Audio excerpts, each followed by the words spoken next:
Hello guys and welcome back to our channel. If you're new, consider subscribing. Actually not consider, just subscribe right now. Subscribe, okay? So jokes apart, we've come again today. The list is kind nice, kind different because it's the holiday season. Netflixing and chilling is the thing for the season. So we thought we should build a list of 10 dramas that you can watch on Netflix anytime and that's gonna give you a good time. A good holiday time, okay? So without any further ado, let's begin with the list. So the first drama on our list is It's Okay to Not Be Okay. Moon Gangtae lives with Moon Sangtae, his elder brother, who is autistic. Gangtae works as a psychiatrist in every location in which he settles. He met a renowned child's book novelist, Ko Moon-young, who was rumored to have an antisocial personality disorder. Meanwhile, Moon-young has developed a romantic Gangtae fascination after discovering that their paths intersect. Following him to Seongjin, the trio eventually continues to repair the mental wounds of each other. They unlock many mysteries, pursue mutual warmth and advance in their lives. It was one of the most talked about dramas of this year and you should definitely go with this.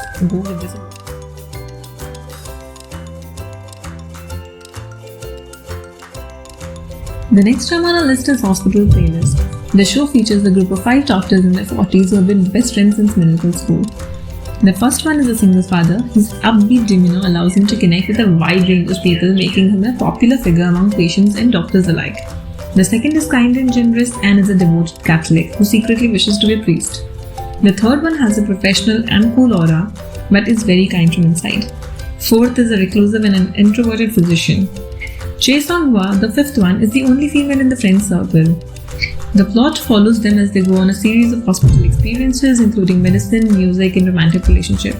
This drama brings a lot of heartwarming moments, and it has 2 seasons, and both the seasons are equally exciting. This is one of my personal favorites. Go with this a watch.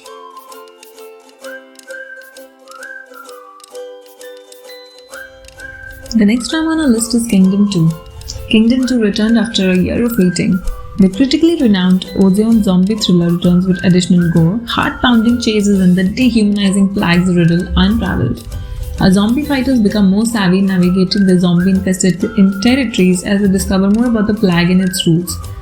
In the hands of enemy, the zombie menace grows and our hero, the Crown Prince Chang, leads the assault to defend his people and regain the country from power-hungry opponents seeking to destroy the royal family. Season 1 was a huge hit and it's been reported that the 3rd season is also in the works.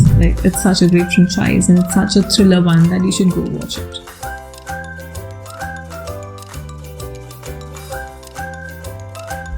The next drama on our list is Startup. Startup is set in a fictional Silicon Valley in South Korea named Sandbox that depicts the narrative of people who work in the startup business. Seo Da-mi is a bright and driven young woman who aspires to be Korea's Steve Jobs. She doesn't come from a prestigious background, yet she's dedicated to her profession. Samsung Tech was founded by Nam Do-san. As a young boy, he was a mad genius. But his family's pride has turned to embarrassment as the business has been declining for the past years. When he discovers that Davi recalls him as her first love, he begins to work his way up in the hopes of rectifying the misunderstanding. They collaborate together to develop the startup along the way. Youngsters especially will love this drama.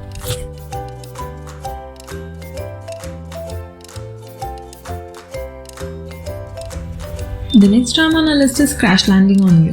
Yeon-se is a South Korean chaebol and Lee Jong-hyuk is a captain in the North Korean army. Seri crosses to North Korea mistakenly while paragliding. Prior to her disappearance, her father told his family that he intends to announce her rather than her half-brothers as a successor. The first half follows the efforts of Jong-hyuk to conceal Seri and help her return to South Korea. Seri then returns to South Korea in the second half of the story. Jong-hyuk and his soldiers come to Seoul for Seri and hilarious events occur. This love story is a must-watch. It gives you serious butterflies and it's a beautiful, beautiful, beautiful love story. Don't need to say more, go watch it guys.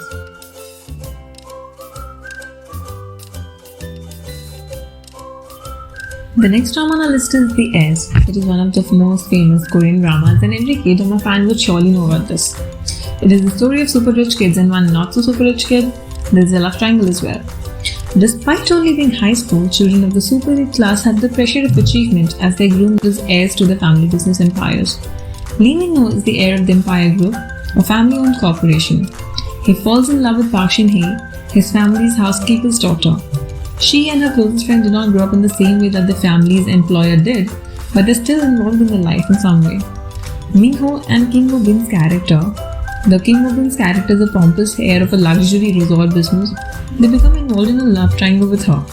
The banter between Lee Min Ho and Kim Woo Bin is especially entertaining.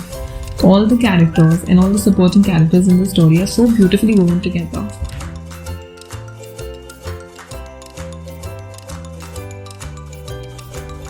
The next drama on our list is Boys Over Flowers. It's a puppy love story set at a famous high school for the super rich, centered on a poor girl and the F4 gang of affluent teenagers led by the rough and courageous Junpyo. Gyumjandi is an impoverished girl with an unparalleled sense of optimism and ambition who is admitted to a private high school by coincidence. There she meets F4, an infamous group for the four amazingly good-looking and wealthy boys. They make Jandi their bully, but Junpyo eventually falls in love with her. This lovely love story has some fantastic themes. This drama was a huge hit at the time, and it still is. She soon becomes the four guys' best buddy. This drama has been remade in a lot of languages, but trust me, the charm never fades away.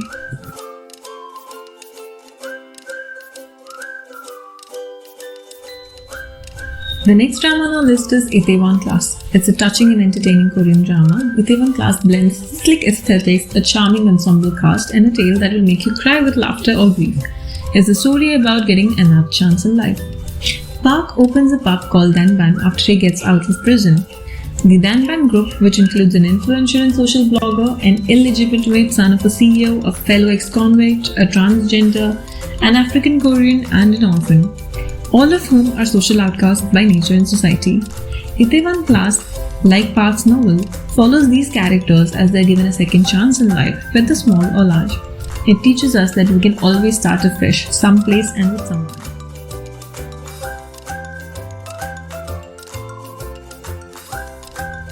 The next drama on our list is Reply 1988. Do you guys also yearn for the 1980s like I do?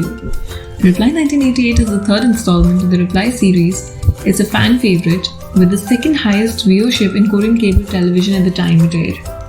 Prepare to become invested in the lives of 5 families and their adolescent children who all live on the same street in a neighborhood. It is now available to stream on Netflix. The story goes back and forth and all the dots connect beautifully. It's a very heartwarming story of friendship and making lemonade when life gives you lemons. Like literally, it's a very heartwarming one, and this is one drama that you can always go back to.